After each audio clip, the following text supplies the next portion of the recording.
and I could not be more excited. But what if I told you that there's one choice we could make that would diminish our child's future competence in all areas of life? This damaging decision is divorce. Divorce is a sensitive topic. One study from the BYU Religious Studies Center found that a significant proportion of Latter-day Saints have experienced divorce within their own families. As a person whose extended family has been rocked by divorce, I am passionate about this topic. While my remarks today are a plea against divorce and the negative consequences it brings, I want to make it clear that this is in no way an indictment upon those who have experienced divorce. The church has made it clear that there are circumstances in which divorce may be necessary. To those in these circumstances, or who have done everything possible to avoid divorce but have fallen victim to the choices of another, I extend only sympathy and understanding and remind you that healing is possible through Jesus Christ. I hope that you are able to glean useful information from my text today without adding unnecessary guilt to an already overburdened emotional load. Today I will discuss with you two things. First, what are the negative effects of divorce? And second, what can you do to avoid it and strengthen your marriage? As I relay the following statistics about the physical, emotional, and moral damage of divorce, I want you to fix in your mind the image of a child you know, perhaps your own child or a sibling, and imagine what these harms would mean to that child. First, the physical. According to one statistic, children who live in divorced homes are significantly more likely to experience poverty than those who live in married homes. Alarmingly, almost twice the percentage of children who live in single-parent homes are in poor physical health compared to their peers. Divorce is also emotionally scarring for children. Children of divorce are less trustful of adults, including their own parents and extended family. They are also, quote, more likely to experience a serious psychiatric disorder, commit or attempt suicide, or develop an alcohol addiction. Picture that child you chose.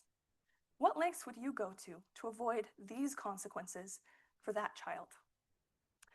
Finally, the moral harms. Stunningly, girls whose father left the home before the girl was 5 are 8 times more likely to become pregnant as teenagers. Boys and girls from divorced homes have an earlier sexual advent and are more likely to contract STDs. These children are also more likely to lose their faith in God.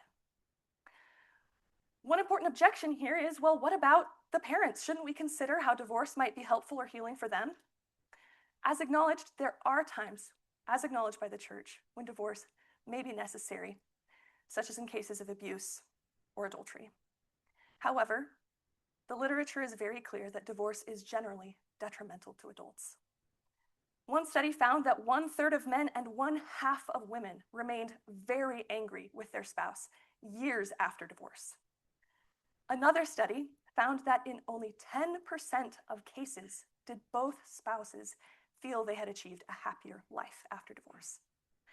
The same study, however, found that those couples who chose to remain together were happier 5 years later than those who had separated.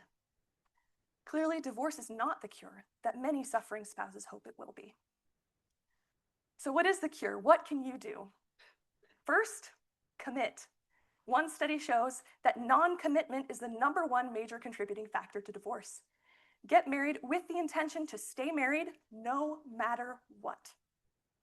By doing so and renewing this commitment regularly, you and your spouse significantly decrease your own risk of divorce. Second, repent. Often, President Oakes says, the cause of divorce is not incompatibility, but selfishness.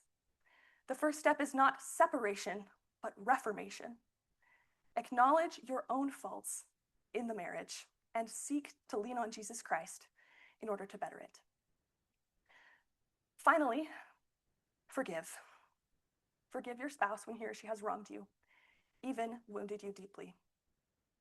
President Oakes put it this way: refuse to treasure up past wounds, reprocessing them again and again.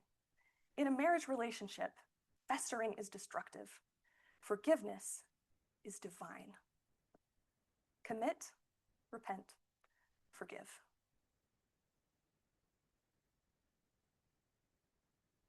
It's a girl. but it's also an awe-inspiring responsibility. That's why my husband and I have committed to each other and will continue to commit, have promised to repent whenever we make a mistake, and to forgive one another, no matter what. I know that by doing so, I will bless my marriage and my baby's life. The same can be true for you. I urge you to take the needed steps to fortify and strengthen your marriage, defending it against divorce.